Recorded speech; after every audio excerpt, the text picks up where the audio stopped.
The victory at the Vorthax homeworld marked a turning point. The fleet returned to New Haven, where survivors from the outpost and volunteers from the colony gathered aboard the Eclipse to celebrate. For the first time in what felt like forever, there was laughter in the air. Hopeful, exhausted laughter that echoed through the ship's corridors. But beneath the joy, there was also reflection. They had won a battle, but the scars of war ran deep. Rachel Monroe stood on the bridge, staring out at the stars. The view screen showed the battered remains of the fleet, ships patched together after countless skirmishes. She thought about the lives lost, the sacrifices made, and the fragile alliances they had forged along the way. Humanity wasn't perfect. It was fractured, flawed, and still learning how to stand together. But it was trying, and that, Rachel realized, was enough. She addressed the crew and settlers during a gathering in the main hangar. Standing on a raised platform, she looked out over the sea of faces, some weary, others hopeful, all united by a shared purpose. "Today we proved something important," she began, her voice steady but filled with emotion. "We proved that humanity is stronger when we work together. The Vorthax thought they could divide us, destroy us piece by piece, but they underestimated who we are." Her words drew murmurs of agreement. Daniel Carter and Laura Bennett stood near the front, their heads bowed slightly as they listened. Both had seen the worst of the Vorthax and had played key roles in fighting back. Now, they chose to stay with the fleet, eager to help rebuild what had been lost. "The road ahead won't be easy," Rachel continued. "There are more colonies out there, more people who need our help. Some may welcome us, others may not. But no matter what, we'll keep moving forward, because this isn't just about survival, it's about unity. We're one people, scattered across the stars, but connected by a shared history and a shared future." As the crowd cheered, Nathan Brooks leaned against a nearby wall, a faint smile on his face. Piloting through battles had been terrifying, but it had also reminded him why he loved flying. Samantha Lewis stood beside him, her arms crossed as she watched the celebration. "Think we'll make it?" she asked quietly. Nathan shrugged. "We've come this far. I think we'll figure it out." Back on Earth, the sun rose over New Chicago, casting golden light across the city. News of the fleet's success spread quickly, igniting pride and determination among those who had stayed behind. For years, Earth had hidden itself away, afraid of what lay beyond its borders. Now it stepped boldly into the galaxy once more, not as conquerors, but as protectors. In the weeks that followed, the fleet charted a course for the next colony on Olivia's map. Each stop brought new challenges, new alliances, and new stories of resilience. The journey was far from over, but with every step, humanity grew stronger. The Vorthax were still out there, licking their wounds and regrouping, but Earth's fleet was ready. They carried not just weapons, but hope, the belief that even in the darkest corners of the galaxy, humanity could shine. As the Eclipse sailed toward the horizon of stars, Rachel allowed herself a moment of quiet pride. She didn't know what awaited them next, but she knew one thing for certain: humanity had reclaimed its place among the stars. And this time, it wouldn't let go. The fleet moved deeper into uncharted space, guided by the coordinates Margaret Hale had provided. The Vorthax homeworld was their target, a heavily guarded fortress where the alien command structure operated. It was a risky plan, but Rachel Monroe knew they had no other choice. If they could destroy the central hub, it would cripple the Vorthax's ability to coordinate attacks across the galaxy. Preparations for the assault began immediately. Derek Wolf worked tirelessly on the tactical plans, mapping out every detail of the operation. "We'll need to split our forces," he explained during a briefing.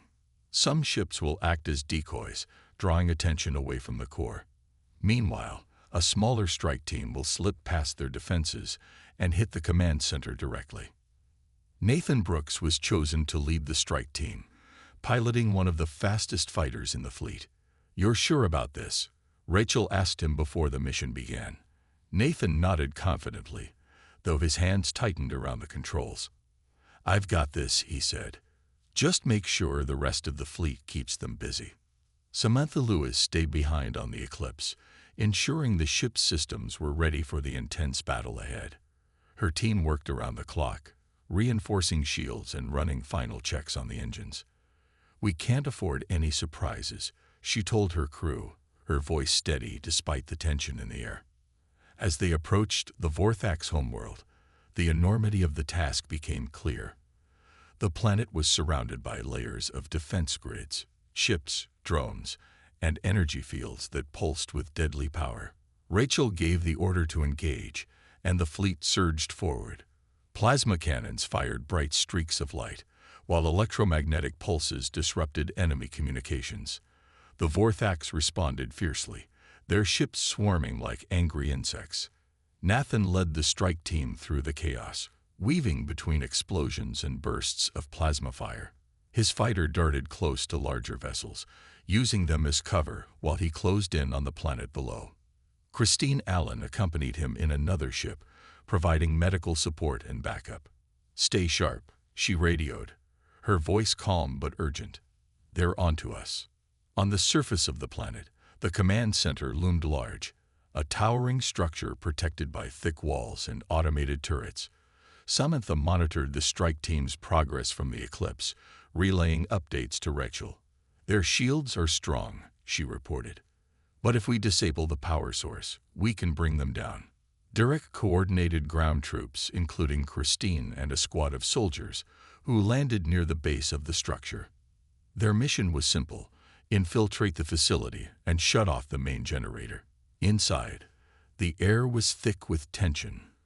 Alarms blared as the team moved cautiously through dimly lit corridors, avoiding patrols of Vorthax warriors. "This way," Christine whispered, pointing to a door marked with unfamiliar symbols. Once inside the generator room, the squad worked quickly, planting explosives at key points. Outside, Nathan and the strike team held off waves of enemy fighters, buying time for the operation. "Hurry up," he shouted over the comms, dodging another volley of fire. Finally, the explosives detonated, sending a shockwave through the facility. The lights flickered and died, plunging the command center into darkness.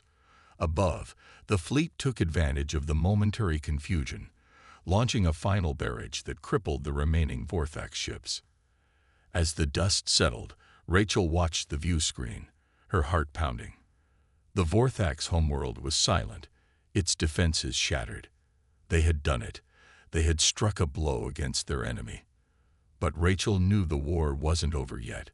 There would be more battles, more sacrifices. For now, though, they had earned a brief moment of victory. Humanity had proven it could fight back. And that meant everything. The fleet arrived at the first colony, marked on Olivia's map, a mining settlement orbiting a small rocky planet. The place was called New Haven, though it looked anything but welcoming. Dust clouds swirled around the surface of the planet below, and the colony itself was made up of gray, utilitarian domes connected by narrow tunnels. It wasn't much to look at, but Rachel Monroe knew appearances could be deceiving. As the eclipse approached, Governor Margaret Hale greeted them over a secure communication channel. Her voice was calm but cautious.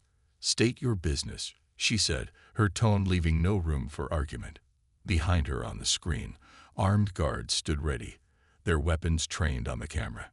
Rachel stepped forward, ensuring her expression remained neutral. "We're here to offer help," she explained. "Humanity is under threat from an alien force known as the Vorthax. We believe you may be in danger too." Margaret studied the crew on the screen, her sharp eyes narrowing slightly. "Earth hasn't shown interest in us for centuries. Why now?" It was a fair question, one Rachel had anticipated. "Because we need each other," she replied honestly. "Alone, none of us stand a chance against the Vorthax. Together, we might have a fighting chance." For a long moment, Margaret didn't respond. Then, with a sigh, she nodded. "Dock your ships and come inside. But know this, we don't take kindly to threats or deception." Rachel gave the order, and the fleet moved into position near the colony. A small team, including herself, Daniel Carter, Laura Bennett, and Olivia Grant, boarded a shuttle and headed down to meet Governor Hale in person. As they entered the main dome, they were met with wary stares from the settlers. These people were tough, hardened by years of survival in a harsh environment, and trust clearly didn't come easily. Margaret led them to a meeting room where negotiations began. At first, the settlers were skeptical, questioning Earth's motives and doubting the severity of the threat. But when Daniel and Laura shared their first-hand experiences with the Vorthax and showed footage of the battle at the outpost, the mood shifted. The settlers exchanged uneasy glances, realizing the danger was real. "We've seen signs of them," Margaret admitted reluctantly. "Strange ships passing through our system. We thought they were just explorers, nothing more." "If what you say is true—" "It is," Rachel interrupted gently. "And if the Vorthax find you, they won't hesitate to destroy you. But if you join us, we can protect each other." After hours of discussion, Margaret finally agreed to provide support.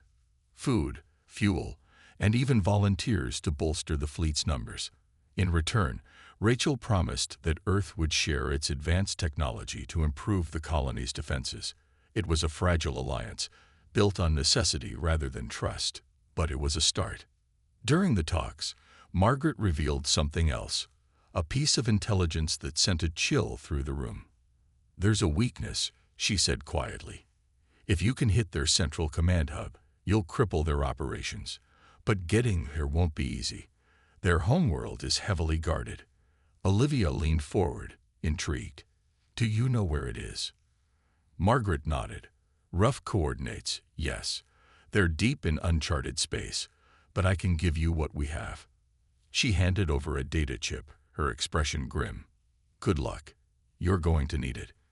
Back aboard the Eclipse, Rachel gathered the crew to share the news. The mission ahead was daunting, but for the first time, they had allies and hope. Nathan Brooks grinned as he reviewed the flight path to the next colony. "Looks like we're not alone anymore," he said, his voice tinged with relief. Rachel allowed herself a small smile, though her mind was already racing ahead. The journey wouldn't be easy, and every step carried risks. But one thing was certain: humanity was beginning to unite. And maybe, just maybe, that unity would be enough to turn the tide against the Vorthax. Tensions aboard the Eclipse began to rise as the fleet prepared to leave for the first colony on Olivia's map. The battle against the Vorthax had been won, but the cost weighed heavily on everyone. Repairs were still underway, and supplies were running low. Yet, despite these challenges, the crew worked tirelessly, driven by the hope that the colonies might offer support, or at least answers. But not everyone shared Rachel Monroe's optimism. Colonel Ethan Hayes voiced his concerns during a meeting in the command center. "We're spreading ourselves too thin," he argued, his voice sharp with frustration. "Every colony we visit is another risk. What if they don't want our help? What if they see us as a threat?" Rachel listened patiently, her expression calm but firm. "We don't have a choice, Ethan. If we stay here, we're sitting ducks. The Vorthax will regroup and come back stronger. Reaching out to these colonies gives us a chance to unite humanity, to fight together instead of alone." Ethan shook his head, unconvinced. "Uniting humanity sounds good in theory, but it's not that simple. These colonies have been isolated for centuries. They might not even recognize us as their own." Olivia Grant stepped in, trying to ease the tension. "That's why we need to approach them carefully. Diplomacy will be key. If we can show them we're here to help, they'll listen." While the debate continued, trouble brewed elsewhere. In engineering, Samantha Lewis noticed something odd: a series of minor malfunctions in the ship's systems. At first, she dismissed it as wear and tear from the recent battle. But when power levels fluctuated unexpectedly during a routine test, she grew suspicious. "Something's wrong," she muttered to herself, checking the diagnostics again. Her investigation led her to Kevin Myers, one of the outpost survivors who had stayed behind to assist with repairs. Kevin was young, barely in his 20s, and eager to prove himself. When Samantha confronted him about the malfunctions, he looked nervous but denied any wrongdoing. "I swear, I didn't touch anything important," he stammered. "I've just been helping where I can." Samantha wasn't convinced. She reported her findings to Derek Wolf, who immediately launched an inquiry. Under questioning, Kevin eventually broke down, confessing that he'd been pressured into sabotaging the ship. "It wasn't my idea," he cried, tears streaming down his face. "Some of the others, they said Earth doesn't care about us, that you're only here to take what you need and leave." Derek's jaw tightened as he processed the information. "Who are the others?" he demanded. Kevin hesitated before naming a few individuals, including some who had quietly aligned themselves with Ethan's cautious stance. It became clear that divisions within the crew ran deeper than anyone had realized. When Rachel learned of the sabotage, she called an emergency meeting. Standing before the assembled officers, she spoke with quiet authority. "This stops now," she said firmly. "We're all part of the same mission. Whatever fears or doubts you have, bring them to me, not through actions that put lives at risk." Ethan shifted uncomfortably in his seat, avoiding eye contact. Though he hadn't directly orchestrated the sabotage, his vocal opposition had fueled discontent among certain members of the crew. Rachel turned to him. "Ethan, I know you have concerns. So do I. But if we let fear divide us, we're no better than the Vortex." The room fell silent as her words sank in. For the first time, Ethan nodded reluctantly, acknowledging the truth in what she said. The crew wasn't perfect, and neither was their mission, but giving up wasn't an option. As the meeting ended, Rachel returned to the bridge, staring out at the stars. Trust was fragile, especially in times of crisis. But without it, humanity would crumble. She clenched her fists, resolving to keep the crew united no matter what lay ahead. The next colony awaited, and with it came new challenges, and perhaps new allies. With the immediate threat of the Vortex pushed back, the crew of the Eclipse turned their attention to the outpost. The battered structure floated silently in space, its outer walls scarred from the battle. Inside, survivors were being treated by medics, and engineers worked to stabilize the failing systems. But it wasn't just repairs that needed attention. There was something else, something hidden within the outpost that had caught Laura Bennett's eye. Laura stood in a dimly lit storage room, staring at the ancient communication device they had used to send the distress signal. It was old, far older than anything she had seen before, but there was something unusual about it. As she examined the machine more closely, her fingers brushed against a small panel on its side. It clicked open, revealing a hidden compartment filled with blinking lights and strange symbols. "What is this?" Daniel Carter asked, stepping into the room behind her. His voice was low, almost hesitant, as if afraid to disturb whatever secrets lay inside. "I'm not sure," Laura admitted, her brow furrowed in concentration. "But it looks like some kind of data core. Maybe it holds information we didn't know about." She carefully removed the core and inserted it into a portable scanner. Lines of code scrolled across the screen, too complex for her to decipher immediately. "We'll need help with this," she said, glancing at Daniel. "Someone who knows encryption better than I do." That someone turned out to be Olivia Grant. When Laura brought the data core to her, Olivia's eyes lit up with interest. "This could be important," she said, setting up her equipment in one of the outpost's makeshift labs. For hours, she worked tirelessly, running algorithms and cross-referencing patterns. The rest of the crew waited anxiously, unsure what the discovery might mean. Finally, Olivia called Rachel Monroe and the others to the lab. "I got something," she announced, her voice tinged with excitement. On the screen in front of her was a map, a detailed chart of star systems, each marked with coordinates. Some were familiar, like Earth's solar system, but others were completely unknown. "This is a map of human colonies," Olivia explained. "Colonies we never knew existed. There are settlements scattered across the galaxy, places where humanity survived after leaving Earth." Rachel leaned forward, studying the map closely. Her mind raced with possibilities. If these colonies were real, they could provide allies and resources to fight the Vorthax. But reaching them wouldn't be easy. Many of the locations were deep in uncharted space, far beyond the reach of even Earth's advanced fleet. "We have to contact them," Daniel said firmly. "If the Vorthax are targeting us, they're probably going after these colonies too. We can't let them fall without a fight." Laura nodded in agreement. "It's our responsibility. These people are part of humanity, whether they know it or not." Rachel considered their words carefully. She knew the risks. Traveling to these colonies would stretch their resources thin, and there was no guarantee the settlers would welcome them. But staying put wasn't an option either. The Vorthax weren't just a threat to one outpost. They were a danger to all of humanity. If Earth wanted to reclaim its place among the stars, it would need allies. "Prepare the fleet," Rachel ordered finally. "We'll start with the closest colony on the map. If we can rally them, we stand a better chance against the Vorthax."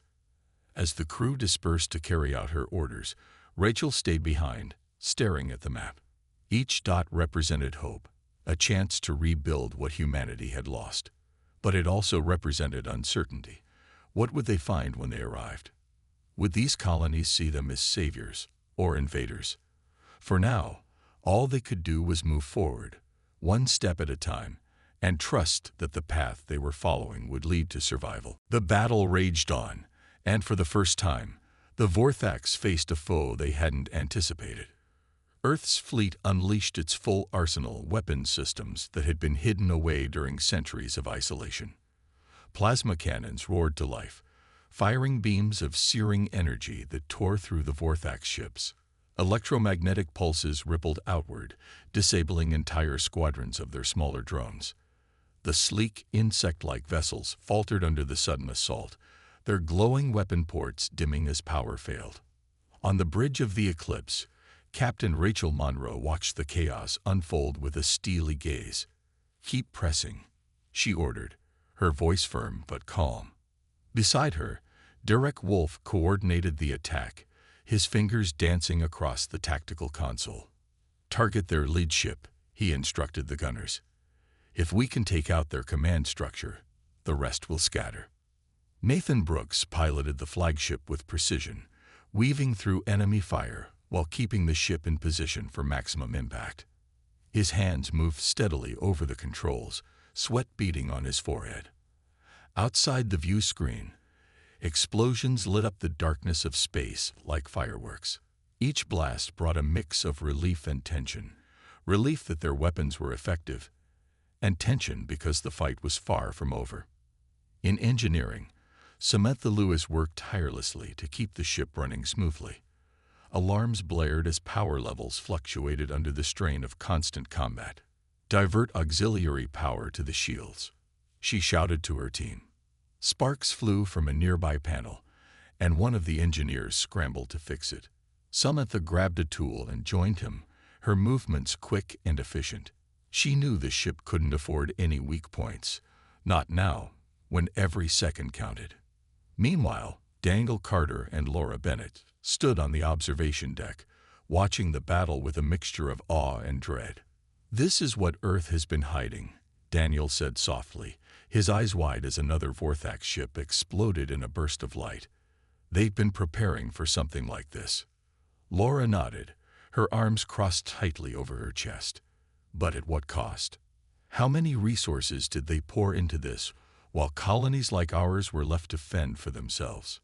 Daniel didn't have an answer. Instead, he turned his attention back to the fight. The tide was shifting, but the Vorthax weren't giving up easily. Their remaining ships regrouped, forming a tight formation that made them harder to hit. It was clear they were adapting, learning from the humans' tactics. Back on the bridge, Rachel noticed the change too. "They're adjusting," she said to Derek. "We need to break their line before they stabilize." Derek studied the battlefield carefully. "Send in the fighters," he suggested. "They can exploit the gaps between their ships." Rachel gave the order, and Nathan relayed it to the fighter squadron leaders. Dozens of small, agile ships launched from the fleet, darting toward the enemy like hornets. Pilots maneuvered skillfully, dodging plasma bolts and returning fire with deadly accuracy. One by one, the Vorthax ships began to fall, their hulls cracking under the relentless assault. As the enemy forces thinned, a cheer erupted among the crew of the Eclipse. For the first time in what felt like forever, humanity held the upper hand. But Rachel remained cautious. Victory wasn't guaranteed yet. She turned to Daniel and Laura, who had joined her on the bridge. "What happens next?" she asked. "If we drive them off, where do they go? And how long until they come back stronger?" Laura hesitated, then spoke. "We need answers. This outpost isn't the only colony out here. If the Vorthax are targeting us, they'll keep moving unless we stop them permanently." Rachel nodded, her expression grim. The battle might be turning in their favor, but the war was far from over. Humanity had shown its strength, but the Vorthax were still a dangerous enemy. As the last of the alien ships retreated into the void, Rachel stared out at the wreckage left behind. They had won this round, but the cost and the stakes were higher than ever. The fleet emerged from faster-than-light travel near the coordinates of the distress signal. What greeted them was chaos. The outpost, a small battered structure orbiting a dying red star, was surrounded by Vorthax ships. Their sleek, insect-like vessels darted around the station, firing beams of energy that tore through its already weakened defenses. Smoke and debris floated in the void, remnants of earlier attacks. On the bridge of the Eclipse, Captain Rachel Monroe studied the scene with a furrowed brow. "They're tearing it apart," she said quietly, her voice tinged with urgency. Behind her, Derek Wolfe leaned over his tactical console, analyzing the enemy movements. "Their numbers are high," he reported, "but we can draw some of them away if we act fast." Rachel turned to Nathan Brooks, who sat at the helm. "Prepare the decoys," she ordered. "We'll split their forces and give ourselves a chance to get close." Nathan nodded, his fingers flying across the controls as he activated small drones designed to mimic the fleet's signature. Within moments, the decoys launched into space, glowing faintly as they drew the attention of several Vorthax ships. While the distraction played out, Rachel gave the order for rescue teams to move in. Aboard one of the dropships, Nathan piloted carefully through the battlefield, dodging flak fire and bursts of plasma. Beside him, Christine Allen checked her medical kit, ensuring everything was ready for survivors. Her hands trembled slightly, but her focus never wavered. "Hold steady," she murmured, gripping the edge of her seat as the ship rocked from a nearby explosion. Back on the Eclipse, Daniel Carter and Laura Bennett watched anxiously as the dropship approached the outpost. Through the view screen, they could see flashes of light as Vorthax fighters pursued the rescue team. "They're not going to make it easy," Daniel muttered, his fists clenched. Laura placed a hand on his shoulder. "They got this," she said firmly, though her own nerves were stretched thin. The dropship finally docked with the outpost, and the rescue team moved inside. The airlock hissed open, revealing a scene of devastation. Walls were scorched, equipment lay shattered, and emergency lights flickered weakly. Survivors huddled together, their faces pale with exhaustion and fear. Christine immediately set to work, tending to the wounded while soldiers helped others board the dropship. Among the survivors was an engineer named Kevin Myers, who insisted on staying behind to assist with repairs. "You don't have to do this," Christine told him, but Kevin shook his head. "If I can buy you more time, I will." As the dropship returned to the Eclipse, Rachel turned her attention to Daniel and Laura. "Tell me everything," she demanded. Both explained what they knew about the Vorthax, their relentless tactics, their superior technology, and their apparent goal of wiping out human colonies. "They're efficient," Daniel said grimly, "and they don't stop until there's nothing left." Laura added, "But they're not invincible. If we hit them hard enough, they retreat. It's our best chance." Rachel listened carefully, then turned to Derek. "Coordinate a counterattack. We need to push them back before they regroup." Derek nodded, relaying orders to the fleet. One by one, Earth's ships unleashed their weapons. Plasma cannons fired bright streaks of energy, while electromagnetic pulses disrupted the Vorthax drones. The tide of the battle began to shift, giving the humans a fleeting advantage. For the first time since arriving, hope sparked among the crew. They had faced the unknown and fought back. But as Rachel watched the ongoing skirmish, she couldn't shake the feeling that this was only the beginning. The Vorthax weren't just invaders, they were predators, and humanity had just stepped into their territory. The days leading up to the fleet's departure were a blur of activity. In the massive hangars of Central Command, engineers and technicians worked around the clock to prepare Earth's most advanced ships. The flagship Eclipse stood at the center of it all, its sleek hull gleaming under bright lights. It was a marvel of engineering, designed not just for speed but for combat. Its weapons systems had never been tested in real battles, but everyone hoped they wouldn't fail when it mattered most. Samantha Lewis climbed through the narrow corridors of the Eclipse, her tools clinking softly against her belt. She stopped near the engine core, checking readouts on a small tablet. Every system had to be perfect. There was no room for error. "This is it," she muttered to herself, tightening a bolt with practiced ease. Behind her, another engineer called out numbers, confirming that the power levels were stable. Samantha nodded, satisfied. For now, everything seemed ready. On the flight deck, Nathan Brooks sat inside a simulator cockpit, his hands gripping the controls. The screen in front of him showed a virtual battlefield filled with enemy ships. He twisted the controls sharply, dodging imaginary fire while launching counterattacks. Sweat dripped down his forehead as he pushed himself harder. This wasn't just training. It was preparation for survival. If things went wrong out there, his skills might mean the difference between life and death.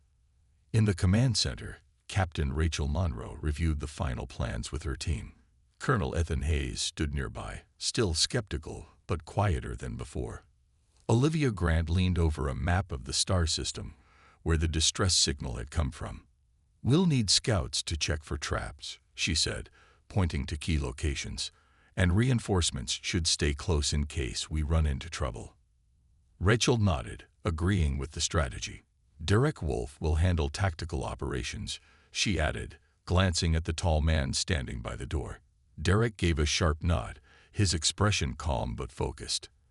As the tactical officer, he would coordinate attacks and defenses during the mission. His experience made him invaluable, though Rachel knew he carried the weight of responsibility heavily. As the hours ticked away, emotions among the crew grew stronger. Some talked excitedly about seeing new worlds beyond Earth's borders. Others whispered prayers or wrote letters home, unsure if they'd return. Medics like Christine Allen moved through the crowd, offering reassurance and checking equipment. Her gentle voice calmed nerves, even as her own heart raced with anticipation. Finally, the moment came. The fleet assembled in orbit above Earth, their engines glowing faintly against the blackness of space. Rachel stood on the bridge of the Eclipse, watching the view screen as the countdown began. Outside, stars twinkled like distant promises. Below them, Earth looked peaceful, its blue oceans and green continents bathed in sunlight. It was hard to imagine leaving such beauty behind, but Rachel reminded herself why they were doing this. Somewhere out there, people were calling for help, and humanity couldn't turn away. "Engines online," Samantha reported from engineering, her voice steady over the intercom. "All systems green." "Pilots ready," Nathan confirmed, seated at his station. His fingers hovered over the controls, waiting for the order to move. Rachel took a deep breath, then spoke firmly. "This is it, everyone. We don't know what's waiting for us, but we go forward together. For Earth, for humanity." The engines roared to life, and the fleet surged forward, leaving Earth's orbit behind. As they entered the vast emptiness of space, Rachel felt a mix of hope and fear. They carried Earth's full arsenal, its best technology, and its brightest minds. But none of that mattered if they couldn't face whatever awaited them at the edge of the galaxy. The journey ahead was uncertain, but one thing was clear. They weren't coming back until the job was done. In the quiet city of New Chicago, nestled beneath towering skyscrapers and glowing neon lights, Captain Rachel Monroe sat in her office at Central Command. The room was dimly lit, the only sound coming from the soft hum of monitors displaying maps of Earth's defenses. She had spent years protecting the planet, ensuring it remained isolated from the dangers of the galaxy. But tonight, something felt different. Her communicator buzzed loudly, breaking the silence. Picking it up, she listened intently as a technician explained that a strange signal had been detected. It wasn't random noise. It carried fragments of a message, distorted but clear enough to understand. "Help us." Rachel's heart sank. Humanity hadn't heard those words in centuries, not since they abandoned the stars. She called an emergency meeting with her advisors. Colonel Ethan Hayes, a gruff man with sharp features and even sharper opinions, arrived first. Behind him came Olivia Grant, a civilian strategist known for her calm demeanor and sharp mind. Both took their seats at the round table, waiting for Rachel to speak. "We received a distress call," Rachel began, playing the recording aloud. The crackling voice echoed through the room, sending chills down everyone's spines. "It's coming from outside our solar system." Ethan leaned back in his chair, arms crossed. "This could be a trap," he said bluntly. "For all we know, it's some alien trying to lure us out." Olivia frowned, shaking her head. "The message is in our language. Whoever sent it knows about us. And if it's real, people are dying out there." Rachel nodded slowly. "That's why I've asked you both here. If this is genuine, we can't ignore it. Humanity left the stars long ago, but we didn't abandon them completely. We owe it to ourselves, and to whoever is calling, to find out what's happening." Ethan sighed, clearly unhappy. "Even if we wanted to help, where would we start? Our ships haven't left Earth in decades. Most of our pilots have never seen combat." "That's not true," Rachel countered firmly. "We've kept our fleet ready, just in case. This might be why." The debate continued late into the night. Ethan argued against taking risks, while Olivia pushed for action. Finally, Rachel stood up, ending the discussion. "I'm going to recommend deploying the fleet," she said decisively. "Earth hasn't forgotten how to fight. We'll prepare everything, ships, weapons, personnel, and leave within 48 hours." As the others left the room, Rachel stayed behind, staring at the map on her desk. The signal had come from a distant star system, far beyond anything humanity had explored before. What awaited them out there? Enemies? Allies? Or something else entirely? The next morning, preparations began. Soldiers scrambled across hangar bays, loading supplies onto sleek spacecraft. Pilots like Nathan Brooks ran drills in simulators, practicing maneuvers they hoped they'd never need. Engineers worked tirelessly to ensure every ship was equipped with Earth's most advanced technology. Among them was Samantha Lewis, who double-checked the power systems on the flagship Eclipse. Her hands moved quickly, her focus unshakable. Meanwhile, Rachel addressed the crew during a briefing. Standing on a raised platform, she looked out over the sea of faces. Some were nervous, others excited, but all shared a sense of purpose. "For centuries, Earth has stayed hidden," she told them. "Now we step back into the galaxy, not as conquerors, but as protectors. Out there, someone needs us. Let's show them what humanity is capable of." As the crowd cheered, Rachel felt a mix of pride and unease. They were heading into the unknown, carrying the hopes of billions. The signal had awakened something deep within humanity, a desire to reconnect, to stand together once more. But as the countdown to launch began, Rachel couldn't shake the feeling that their journey would test them in ways no one could predict. In the cold silence of space, a small outpost drifted alone near a dim red star. It was the year 2374, and humanity had spread far from Earth, building colonies on distant planets and moons. But now one of those outposts was under attack. The Vorthax, a terrifying alien race with sharp claws and glowing eyes, had found them. Their ships swarmed around the station like insects, firing beams of energy that tore through metal walls. Inside the outpost, Lieutenant Daniel Carter moved quickly down the narrow corridors. His heart pounded as alarms blared in the background. He reached the command center, where Dr. Laura Bennett stood over a console, her fingers flying across the controls. Her face was pale but determined. "We're almost out of time," she said without looking up. "Their weapons are cutting through our shields faster than we can repair them." Daniel nodded, his jaw tight. They had tried everything, sending distress signals to nearby colonies, rerouting power to strengthen defenses. But nothing worked. The Vorthax were too strong, too fast. Now they had only one option left. An old piece of equipment sat in the corner of the room, covered in dust.